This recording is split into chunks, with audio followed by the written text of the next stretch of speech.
Hello, it's Rotobi here. On behalf of Rolling Out, we're at the Peace and Purpose event today. We got a big guest, but like always, I'm going to let him introduce himself. I am Julian Horton. I am glad to be here, and thanks for having me, brother. Thank you. We are here with one of the stars of Beauty is Black, and I need to know, how's the reaction been from the show? The reaction has been phenomenal. I've been acting for 9 years now, and I've been able to do a lot of great projects, work with a lot of great actors, Oscar winners, Emmy winners, and nothing has been quite like this. The reception has been amazing. Number one on Netflix. I didn't know.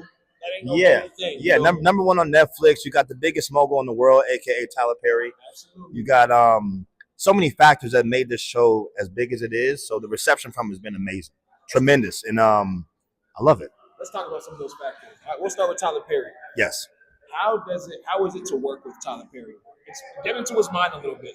Tyler Perry is he's a savant. He's one of the greatest directors I've ever worked with, and just to be able to work on this set, to work on this show, is a dream come true, a blessing, and something that I'm forever grateful for. As we know, Tyler has done so many amazing things with the Black community, for Hollywood, for creating his own studio, paved the way for so many people. So many other Black creators. Yeah, and so to work with him, man, has been amazing, and something that I'm just like, I have a gratuitous spirit for.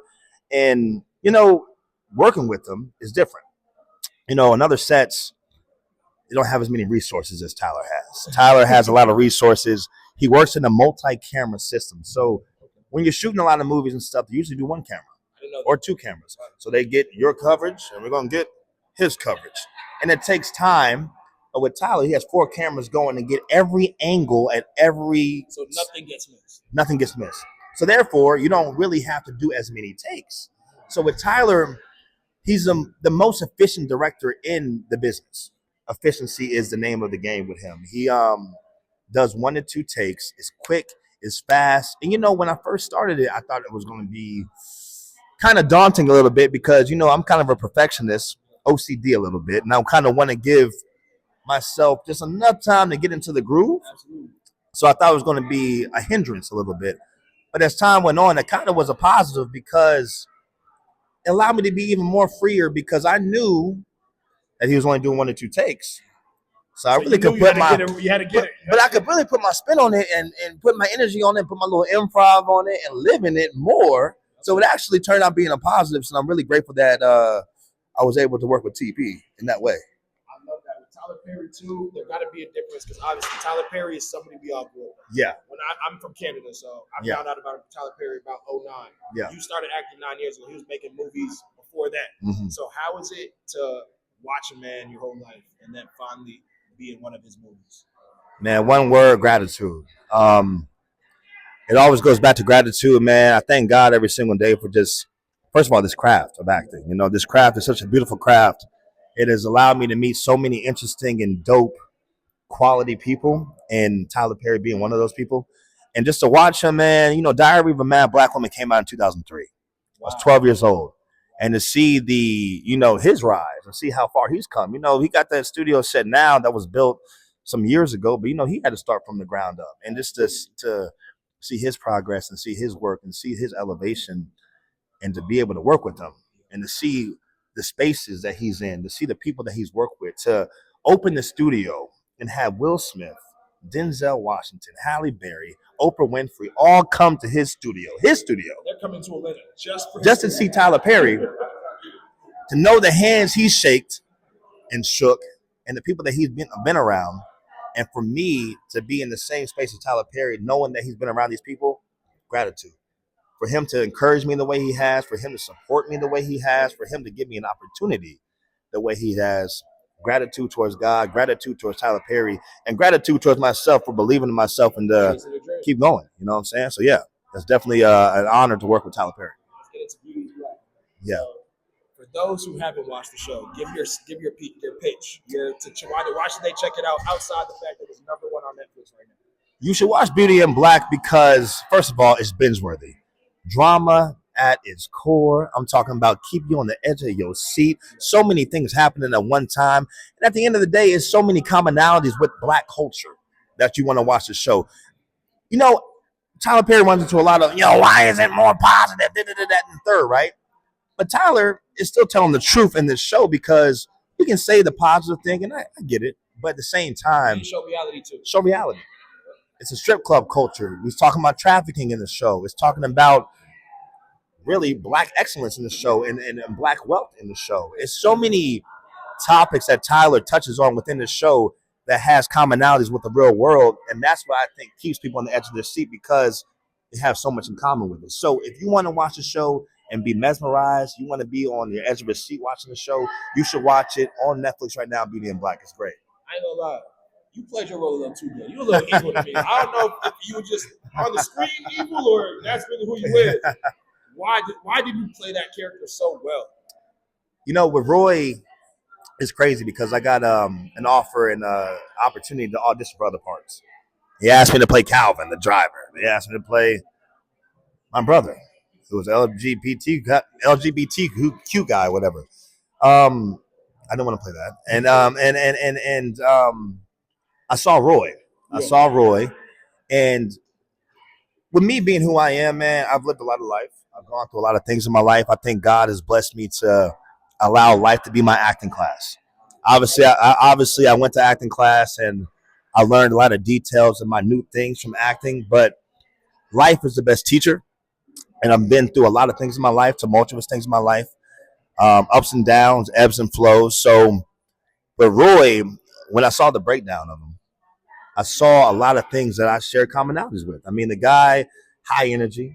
He's animated a little bit, a dark side to him. Definitely got a dark side to him. Kind of crazy, vulnerable in a way, prideful in a way. And I'm not saying I'm that guy now, but maybe I was a little younger. I was those things. You know, grow out of that. Yeah, you have to grow out of it a little bit. You know, a lot of people ask me, why do you act? Why do you act? You know, first of all, acting is fun. Acting is great.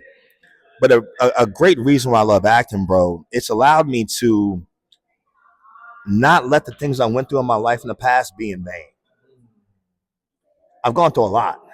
You feel the anxiety from it. You feel the stress from it. You feel the intrusive thoughts from it. You feel the worry from it. You feel the pressure from it. At the time you're going through it, it hurts. And it's heart-wrenching. And to know that acting has allowed me to go back into those feelings and convey it in certain characters is a beautiful thing. It's meditative. It's therapeutic. It's therapeutic.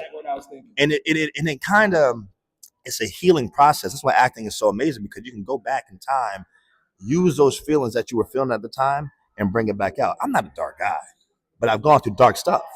So at the end of the day, while I live my life every single day as a 33-year-old man, I try to be healed. I meditate every single day. I pray every single day. And I walk around with high frequency and I walk around in a high vibrational state. Don't get it twisted, though. I went through a lot of craziness that you wouldn't be able to tell by just by looking. Exactly. And you can't convey that darkness sometimes because I'm a black man.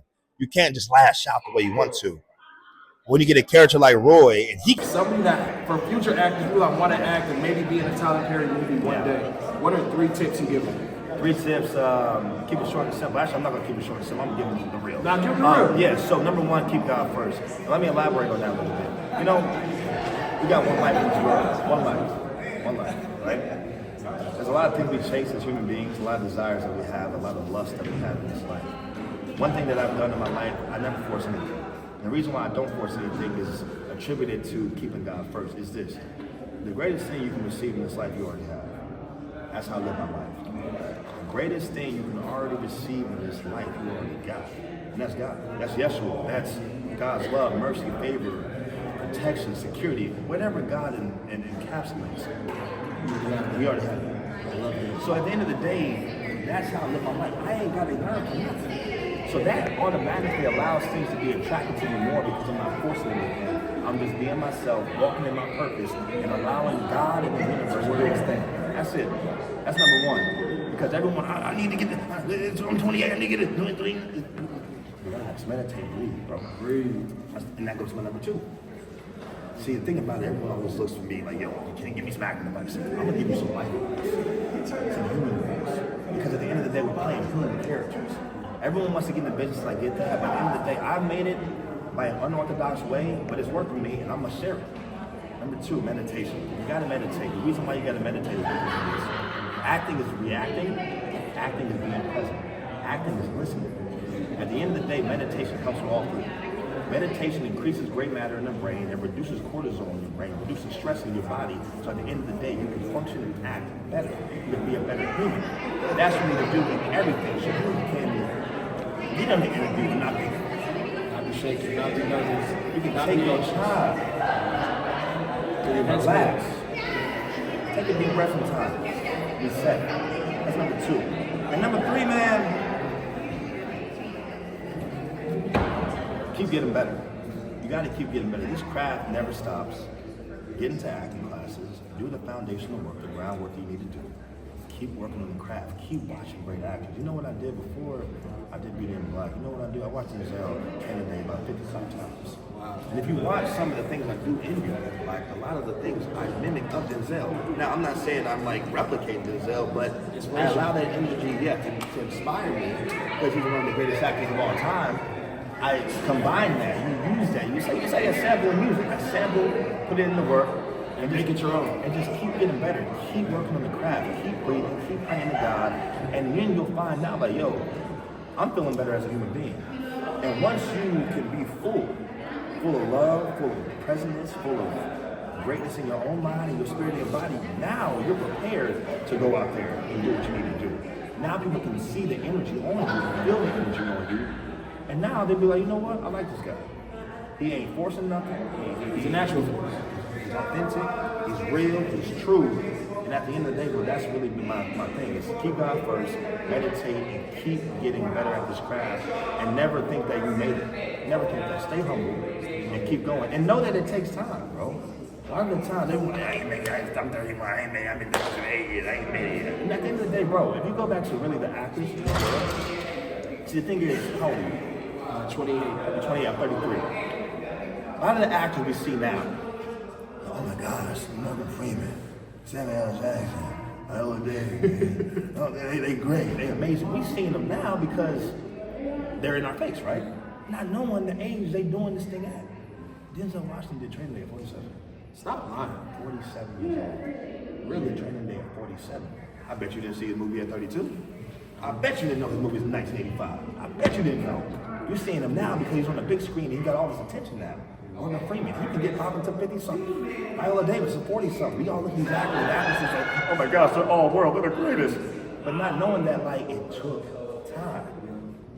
It doesn't happen for everybody. The world can make you just speed up so fast because the way social media is nowadays, the way the culture is, and the way everything is. It's like, take your time. Keep getting better. Keep working, keep meditating, keep God first. Appreciate you guys, man. Hey, we rolling out.